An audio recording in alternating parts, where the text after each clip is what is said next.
আসসালামু আলাইকুম। আজকে আমাকে আপনারা দেখতে পাচ্ছেন কত জানেন ইসলামী ব্যাংকে। এই ব্যাংকে থেকে আজকে আমি টাকা উঠাবো, আপনাদেরকে আমি দেখাবো।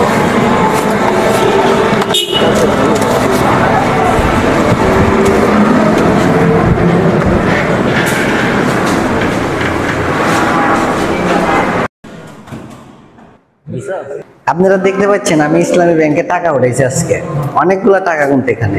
এই যে দেখেন, এটা কেন উঠাইছি আপনাদের কাছে আমি দেখাবো। আর আপনারা অ্যাকাউন্ট করলে, যারা নতুন নতুন ফেসবুক ইউজার যারা আছেন, যারা অ্যাকাউন্ট করবেন তারা হচ্ছে ইসলামী ব্যাংকে অ্যাকাউন্ট করবেন। কেন ইসলামী ব্যাংকে যারা একেবারে অশিক্ষিত, লেখাপড়া যারা কিছুই জানে না, তারাও কিন্তু এসে টাকা থুয়ে টাকা আবার তুলতে পারবে। এই যে আমি এখানে ৮০,০০০ টাকা উঠাইছি, ঠিক আছে? আপনাদেরকে আমি দেখাবো কেন উঠাইছি, আপনাদেরকে আমি ভিডিওতে বলবো কেন উঠাইছি। ওকে।